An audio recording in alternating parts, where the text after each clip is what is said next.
The ticket arrived like Dorothy always arrives herself, unannounced. It landed with a slap of presumption, along with the rest of the day's mail, right on the kitchen table. A return flight for Stephanie to London, England. Booked and paid for. But I just got home, said Stephanie. I don't want to go away again. It came in July, just as Stephanie was unpacking from 2 months of tree planting in the north. It came when she was looking forward to summertime at home, looking forward to reconnecting with her city friends at sidewalk cafes, especially her boyfriend, Tommy. It's time for Stephanie to see more of the world, wrote Dorothy in her abrupt note. What sensible young tree planter wants to celebrate a return to civilization by spending 2 weeks with a geriatric aunt? Even if that aunt happens to live where civilization's heartbeat pumps like few other places. Morley said, you have to go. Stephanie said, why do I have to go? It's my life. What has Aunt Dorothy got to do with my life? The next evening, Dave handed her a 2-page type list of places she had to see. The Ad Lib Club in Soho's Ham Yard. The club where he'd had a beer with George Harrison. Well, okay, George Harrison was at the next table over. Just before he got there. There were also directions to where the Marquee Club used to be, the club where everyone except the Beatles played, where Jimi Hendrix gave his last performance. You want me to go see where the club used to be? Said Stephanie, scanning her father's list. She looked appalled. Everyone played there, said Dave. The Yardbirds, Manfred Mann, David Bowie, Cream, Pink Floyd, The Who. But not the Beatles, said Stephanie. No, I mean, yes, said Dave. That's right, not the Beatles, but everyone else. And, said Stephanie, you want me to go to London so I can stand on the street where it used to be and where the Beatles never were. To see it, said Dave. You mean not to see it, said Stephanie. I could go outside right now and not see it, and I wouldn't have to leave home. Aunt Dorothy picked Stephanie up at Heathrow in her 1967 Vauxhall Viva. Dorothy in her Clark Wallabies and wool skirt and her Marks and Spencer's cardigan. Dorothy marching to the parking lot 3 steps ahead of Stephanie. Dorothy rocketing out of her parking spot as if there was a national emergency, banging into the cars that were both in front and behind her on the way, which set off the alarm she'd installed to warn her when she was too close to cars around her. They flew down the motorway with Dorothy pounding on the dashboard in vain attempts to silence the alarm. They were heading for the village of Hawkhurst, about an hour to the southeast of the airport. I have a little lunch going, said Dorothy, which it turned out meant a cow's tongue simmering in a crock pot, along with carrots and onions and cabbage.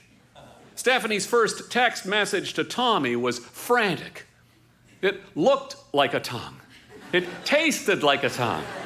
Worst of all, it felt like a tongue.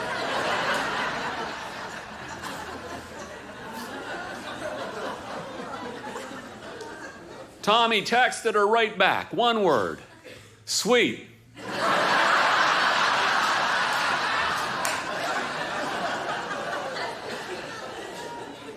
After they'd finished their lunch, Stephanie, too excited to sleep during the long night flight over the Atlantic, fell into bed, exhausted and slightly nauseous. She woke the next morning sweating and disoriented. It was after breakfast that the real purpose of her trip emerged. Stephanie was sitting at the kitchen table, stunned by the mallet of jet lag. Dorothy was wiping a commemorative teapot with a Mountbatten tea towel. I just have a few of these left, she said, referring to her once vast collection of royal china. She held the teapot up. There was a piece of white adhesive tape on the bottom. She said, I've written your name on this, dearie. It belonged to my mother. While you're here, you can choose what else you want, and you can help me go through the rest of it. Dorothy, an only child, never married, and now alone and over 70, was searching for the comfort of continuity. Dorothy was looking for someone to whom she could pass her life. She had settled on Stephanie. Stephanie stared at the commemorative teapot with its gold-gilt royal carriages, and then around the room at the collection of porcelain hedgehogs, at a wire toast rack, at an umbrella stand with a Queen Mum's face carved in the facade. She couldn't see anything that she was remotely interested in possessing. Nothing. "Thank you," she said, uncertainly. "We'll deal with my treasures later," said Dorothy. "We have a lot to do. I have our itinerary here. We have to get going." Stephanie couldn't imagine anything Dorothy might want to do that would remotely interest her. "I have a list of things my father wants me to see," said Stephanie, lamely. "Never mind that," said Dorothy. And thus began Stephanie's British education. A tour of London that was more like a forced march than anything. Turned out Dorothy wasn't only concerned with passing along her things, she wanted to pass on the glorious wonder of Britain. They drove into the city and took a small room on the 3rd floor of a quirky and out-of-time hotel just off Marylebone High Street. They checked in and then marched right out again onto a series of red double-decker buses which they rode into Bun Hill Fields. They stormed past the graves of Daniel Defoe and John Bunyan. They put pebbles on William Blake's grave in the Jewish tradition. From Bun Hill, they headed for Hampstead Heath and the tottering and tangled eccentricity of Highgate Cemetery. "Karl Marx never even lived in Russia," said Dorothy as they stood in front of the great philosopher's tomb. As evening fell, they wandered through the winding and hilly neighborhood of Hampstead. "That's the house where de Gaulle lived during the war," said Dorothy. Stephanie had never heard of Charles de Gaulle. She wondered for a beat if this was something that she could admit and was about to, but Dorothy was already pounding down the street. "Imagine," said Dorothy as Stephanie scrambled to catch up, "imagine all those men and women waiting for their orders, all those poor boys on bicycles." They were halfway down a hilly green street when Dorothy turned into a laneway. "This is where John Keats lived," she said. Stephanie may never have heard of Charles de Gaulle, but she had studied John Keats' Ode on a Grecian Urn, Ode to a Nightingale. "Some of the greatest poems of the English language," said Dorothy, waving her arm in the air, "written right here in this very garden." That night, back in the hotel, Dorothy collapsed into the only armchair in their small room, her mouth hanging open, her head thrown back, snoring rhythmically. Stephanie texted Tommy, "I went to Keats's house. There was a lock of his hair." Tommy wrote back immediately, 2 words. "What color?" The next morning, they stood in front of the historian Thomas Carlyle's house, and Dorothy said, "Has your father told you the story about Carlyle?" "Carl who?" said Stephanie. "Haven't they taught you anything?" said Dorothy. "It involves one of your ancestors." The idea that she had ancestors had never occurred to Stephanie. She knew her parents, and she knew her grandparents, but no one had ever said anything to her about ancestors. "Mr. Carlyle was a friend of Mr. John Stuart Mill," said Dorothy, and then she glanced at Stephanie. Stephanie nodded, the philosopher. Dorothy said, "Good, dearie." And then she said, "Mr. Carlyle took the manuscript of his History of the French Revolution to Mr. John Stuart Mill. He wanted him to read it before he sent it to his publisher. Mr. Mill put it down on his desk. The maid found it and thought it was garbage. She burned it." "What happened?" said Stephanie. "Mr. Carlyle had to write it again from the beginning." "And I'm related to John Stuart Mill?" said Stephanie. "No, no," said Dorothy, "not Mr. Mill, love. We're related to the maid."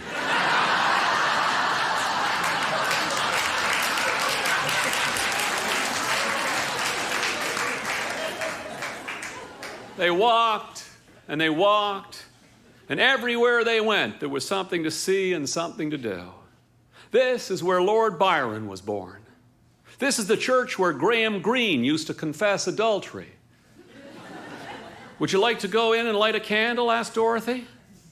What does it mean, said Stephanie, when you light one? I don't know, said Dorothy, but they look very pretty when they're burning. And so they went inside, and Dorothy picked up a taper, and she started to light candles randomly. I think you're supposed to pay, said Stephanie. I never pay, said Dorothy. The Catholics have plenty of money.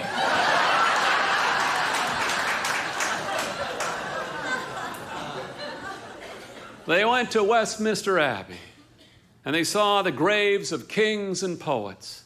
They wound their way along the Thames. Everything is so old, said Stephanie. Dorothy snorted. Old, she said? This was all built after the Norman invasion. They wandered past rows and rows of Georgian houses. The houses on one side of the street, the mirror image of the houses on the other. Stephanie pointed to a faded letter S and an arrow painted on one of the foundations. I saw one like that yesterday, she said. That's from the war, dearie, said Dorothy, when Mr. Hitler was dropping bombs on us. It showed you to the shelters. And then she said, we used to sleep in the underground. The subway station, said Stephanie. They rode the Northern Line to the Camden Town station. This is where I slept, said Dorothy, right here. She was pointing to a little alcove off the North Line. Stephanie stood on the gritty platform between the tile wall and the tracks, and she shivered. It was damp and chilly. And even with the lights on, even in the middle of the day, it was dark down there, or it felt dark. She wondered what it would have felt like to lie there at night and try to sleep with bombs raining down outside.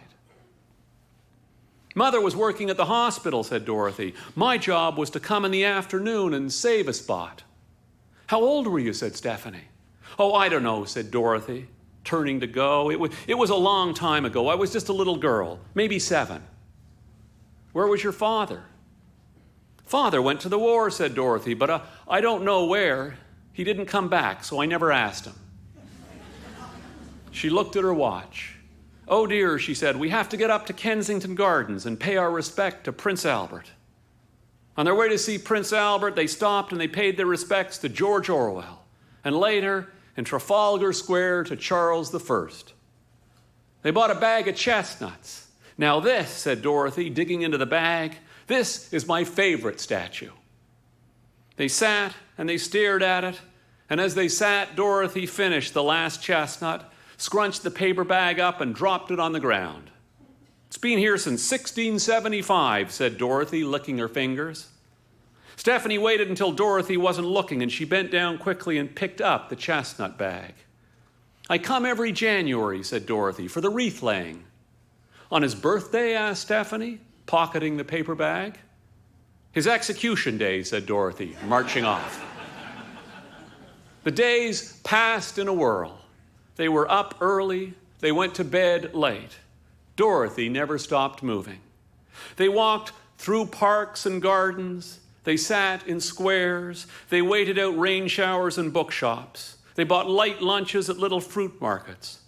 Stephanie eventually gave up trying to work out whether she was hot or cold, or if it was about to rain or clear. She was constantly putting on or taking off her new Marks and Spencer's cardigan. They went to the royal stables and saw the carriages, and to the Tower and saw the jewels, and to Hampton Court and to Runnymede. They also went to see where the Marquee Club used to be, where Dave hadn't seen the Beatles. Your father's a good man, said Dorothy. And then, to herself, she muttered, a little off, perhaps. On their last night in London, they had dinner in a small pub, a potato and steak and turnip and onion pie. My grandfather Charles loved these, said Dorothy. He took me to the parade on VE Day. VE Day, said Stephanie. Victory in Europe, said Dorothy, the end of the war. And then she reached out and she said, you don't eat that part, sweetie. The half-moon-shaped pie had a thick, rippled crust. Dorothy said, the Cornish miners used to take these for their lunch. Sometimes they had meat at one end and fruit at the other. The crust was so they could hold them without washing their hands. The crust is just a handle. Stephanie put the crust down on her plate. You were telling me about VE Day, she said. We were on the mall, said Dorothy, right across from the Royal Stand. Could you see the Queen? Asked Stephanie.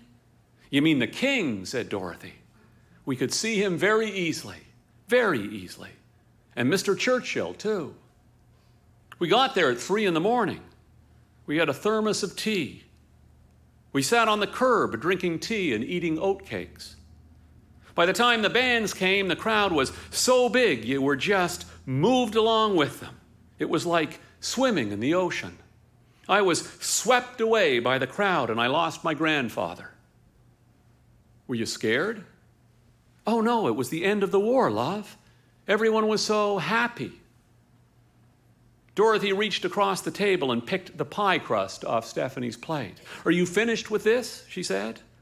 And not waiting for a reply, she finished it herself. They waved down a cab to take them back to their hotel. It was dark now. And as they bumped along, Stephanie asked Dorothy about the years after the war. We won, said Dorothy. But you wouldn't think it. There was nothing to eat. We were on rations. We got 1 egg a month, 1 each, so 2 eggs. Mother used to put them on the mantel and we'd talk about how we were going to cook them. Stephanie was peering out the window. They were going by Buckingham Palace, but Dorothy didn't seem to notice. Dorothy was saying, we were better off than most. We used to get packages from my Aunt Betty in Canada, tins of butter or meat. Once they sent eggs sealed in lard, but they'd gone bad. You had an aunt in Canada, said Stephanie. Cape Breton, said Dorothy.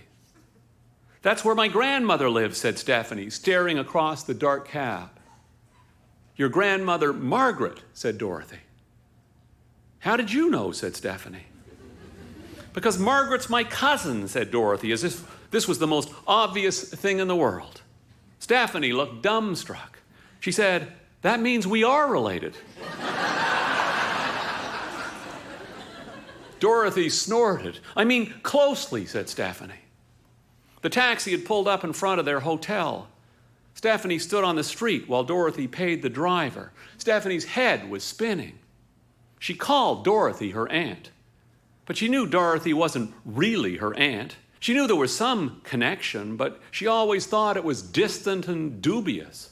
It had never dawned on her that she and Dorothy actually shared a past. They went into the hotel, but not to their rooms. As they stood in the lobby, Dorothy said, I think we should have a whiskey, don't you? The hotel bar was almost as small as their bedroom. 3 tables, maybe 4. Stephanie said, I can't believe you know Grandma. Of course I know Margaret. I got a letter from her last month. What are you thinking? Of course we're that closely related. You are my first cousin. I am, said Stephanie. Twice removed, said Dorothy. And she waved at the barman for another whiskey. She leaned forward and she said, I think we should drink these until we fall over.